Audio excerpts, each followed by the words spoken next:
Hospitality TV. Let your mind be free. Open it up. Relax your mind. Let your body be free. And get down to the sounds of VITAMIX, Vitamix, in the flesh, right here, talking about wine all the time. It's so fine. Out, y'all. Yes.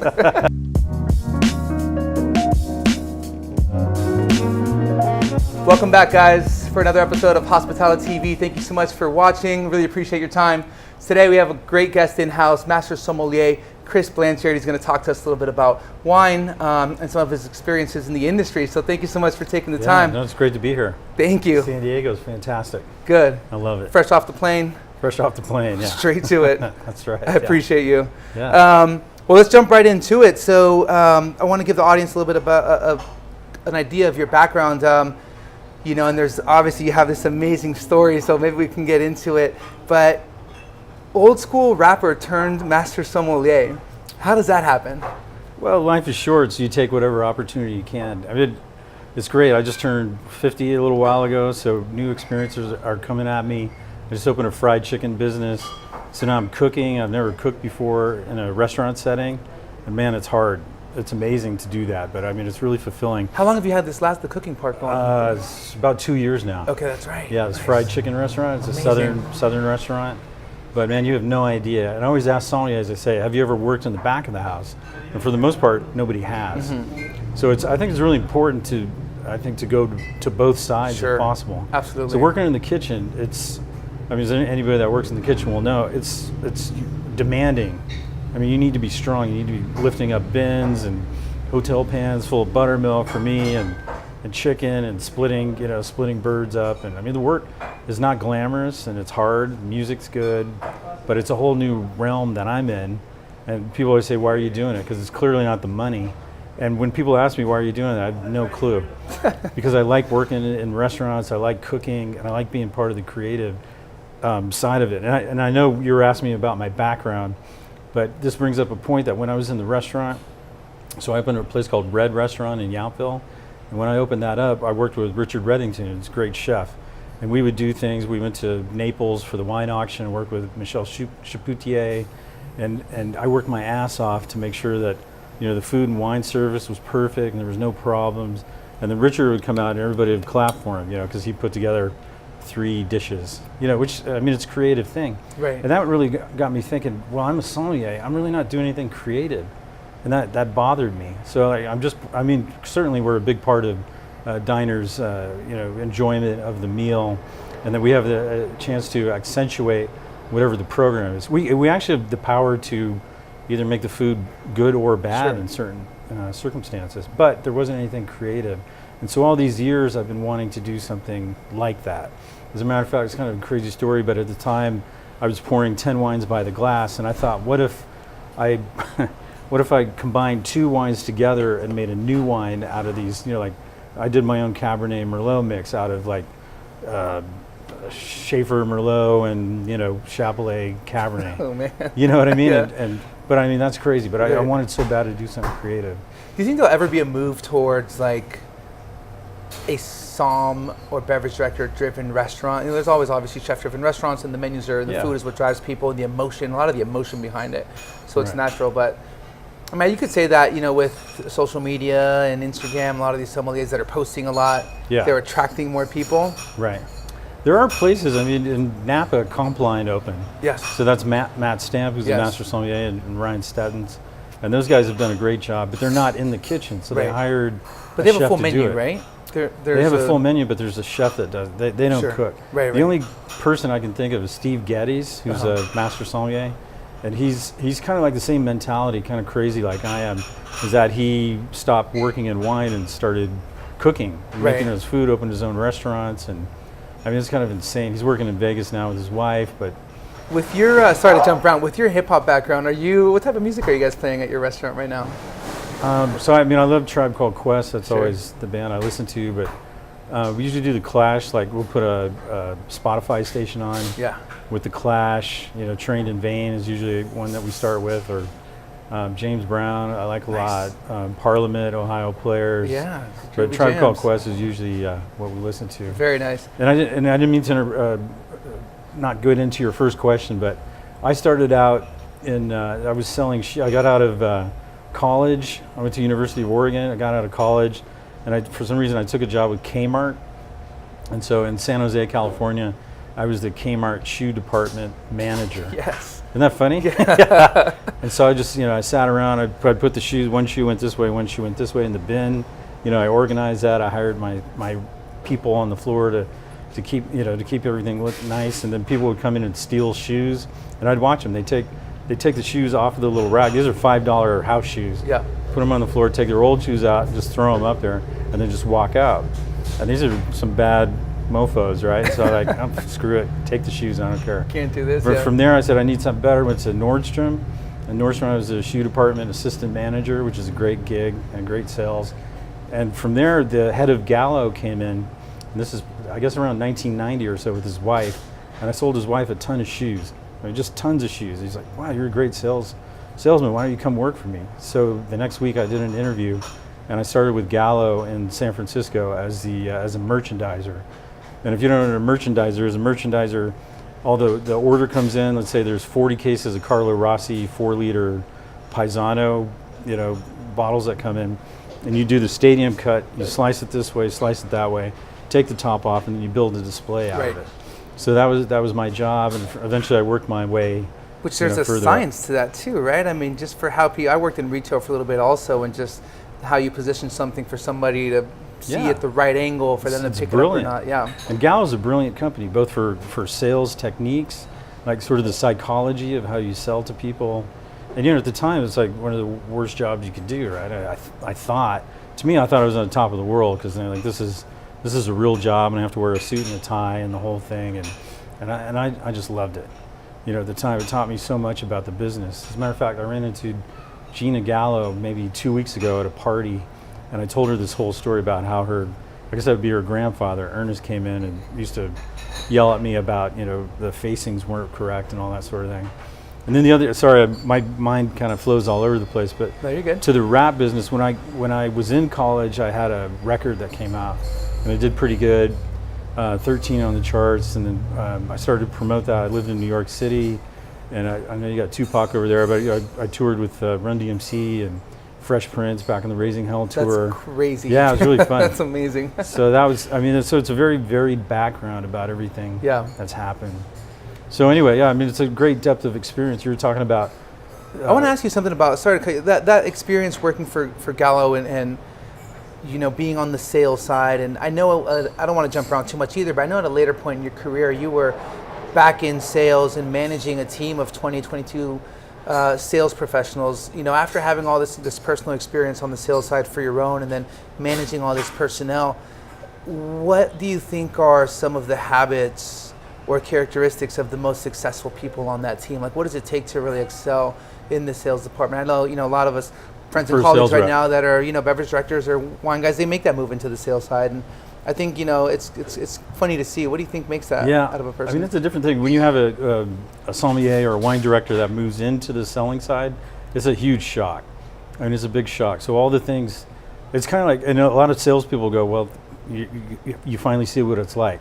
You're getting what you deserve. Like all the times you never called me back, right. All the times you never emailed me, we know who you are. So when they go into that other side, they kind of get their asses beat a little bit. Right. But that doesn't mean you can't do it.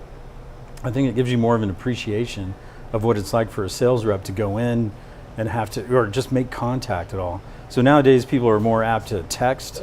Like when I was at the restaurant, I hated phone calls. I never wanted a phone call. And emails, it would take me forever. That's just a natural fact, because I'm always busy working and I don't have time for emails. But if you text me, particularly if you text me like 1 a.m. or something, or midnight, whatever, when I'm finishing work, that was my own thing that worked out really well for me. I'll text you back, you get an order. Right. Or if the sales rep would come into the restaurant, have a glass of wine, just hang out for a little bit, no pressure. Right. Not trying to pressure me. That worked out really well. So I guess that's what you're getting at. When a wine director or a sommelier goes to the other side, it's a matter of being humble and asking the buyers what works for them. What's the best way that I can contact you? What's the best way to reach you so I'm not a jerk? Right. Right? And everybody's different. Have you seen any other tactics that were really like, the top 1 or 2 sales guys on your team that you're standing out for a reason Anything that stood out for you there, for those guys, those top performers? Well, it's relationship, and it's all. I mean, so the job that I have with Vine Hill Ranch is that I have to go. I go travel throughout the country, and I meet wine directors and buyers and that sort of thing. And the thing that works best for me is really, I mean, it's just relationship, just talking about what, the World Cup or soccer or whatever, talking about wines, just not beating you over the head. Not always business. Just, yeah, just talking. Then you establish a relationship by having, a drink, or something to eat or whatever, and saying hi, and never like directly saying, hey, can I show you this, that, or the other. Right.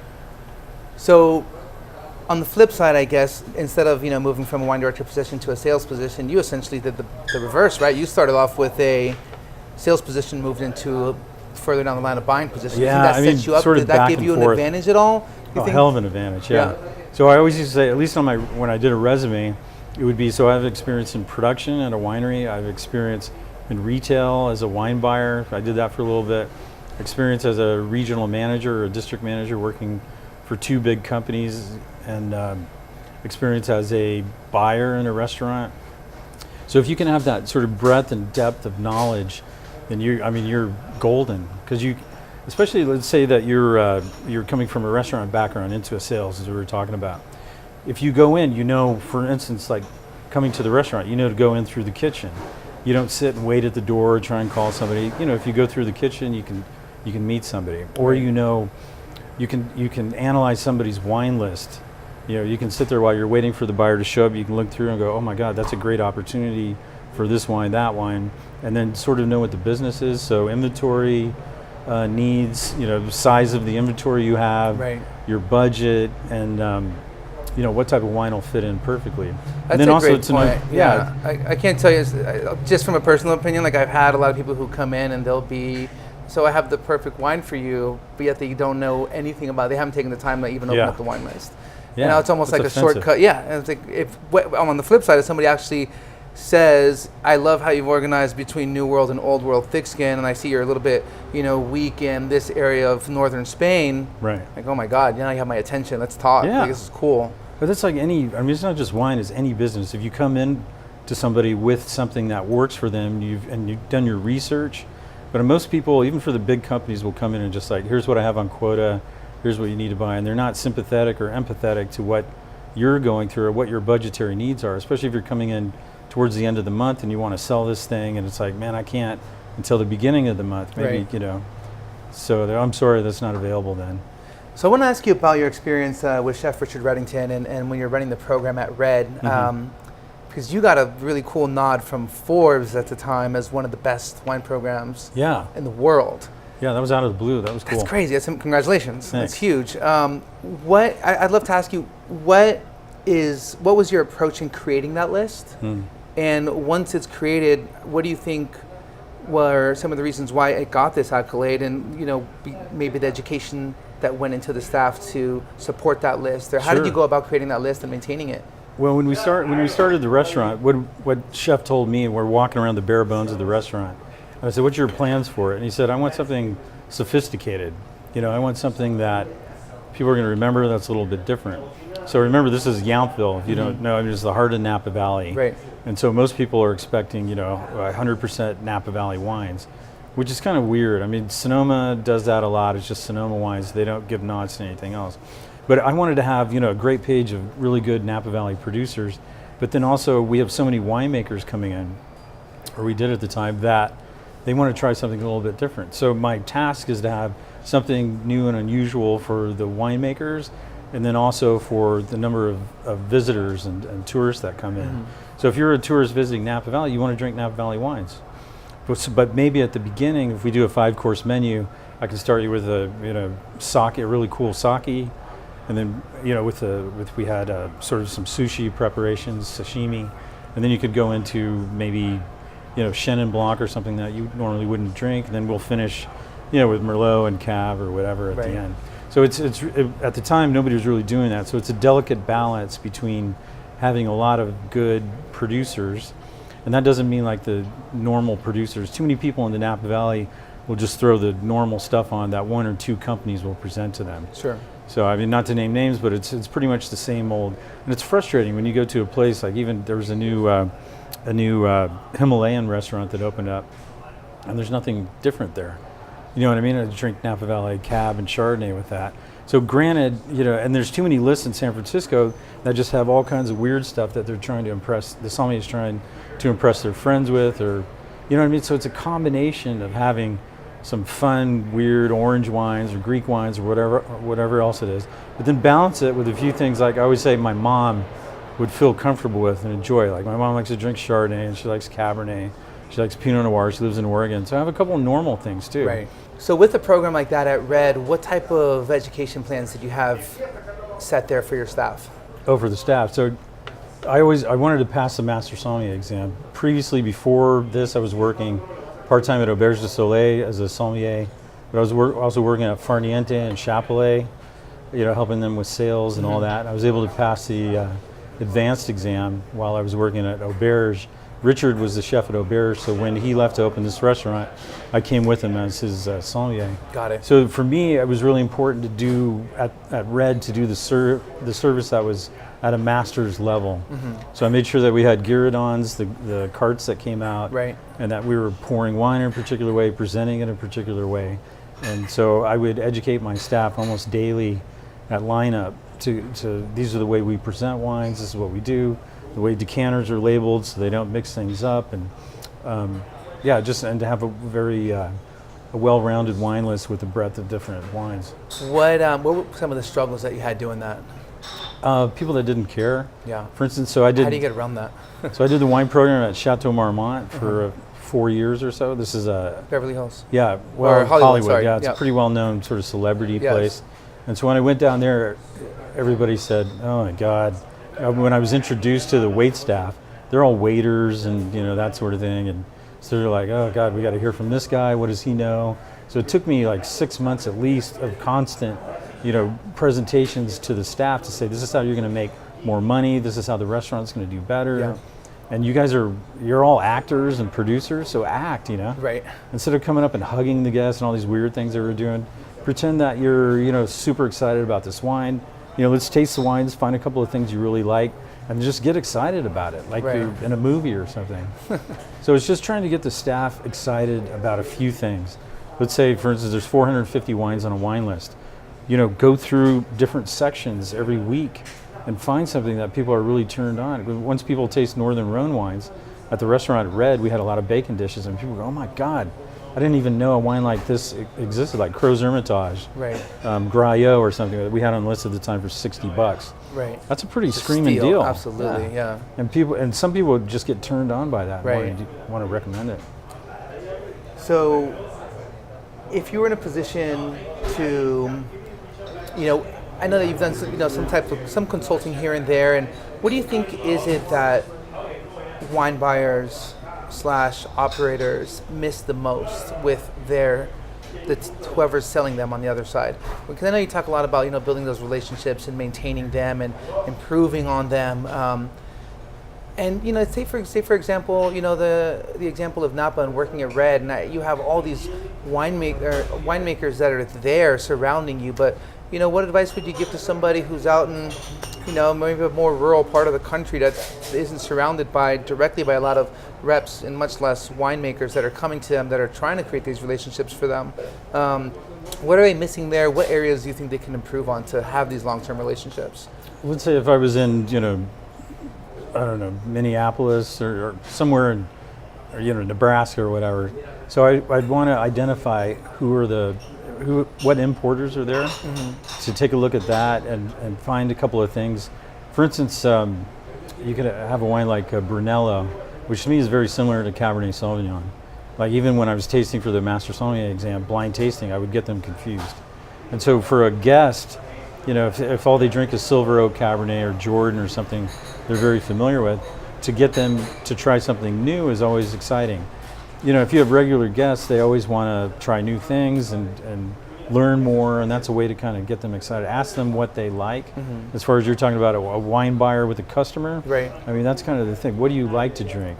Viognier is very similar to Chardonnay in a way. I mean, it's kind of big and rich, and Right. and glycerol, and people like something like that. Right. But that keeps your job more interesting. If you just sit on your ass basically and keep pumping out the Rombauer and the all these big names that people know. Right.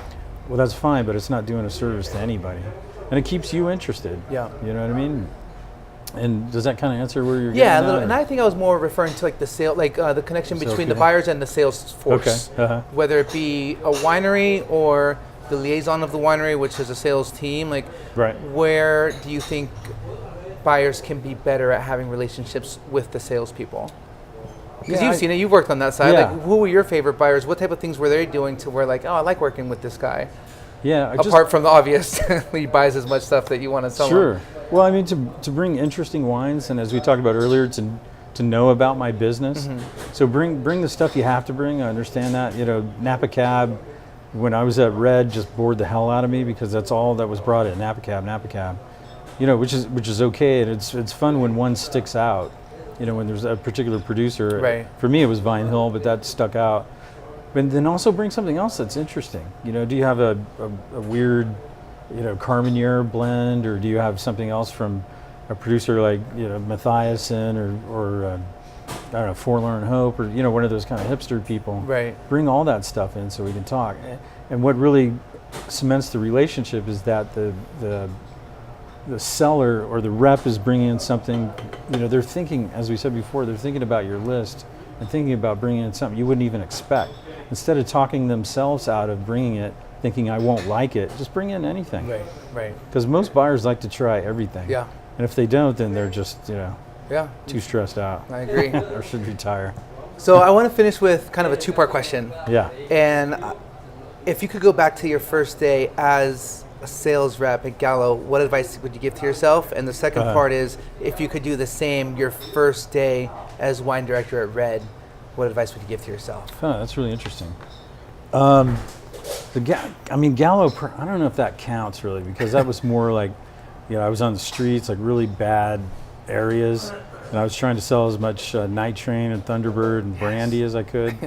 So there, I felt like I got along really well with most of my buyers were, people from other countries, and they had little liquor stores, and all they cared about was a deal. But still, back in those days, I think it was the relationship that we had. When I came in, it was part of the culture that the buyers had was to offer me a coffee, or would you like to take home this bottle of wine, to offer things to you. And you most people would normally say, no, I don't want that. But you have to take those sorts of things, or sit and have a coffee with somebody. And then you get that relationship going, and then they trust you. I think that holds through, today even.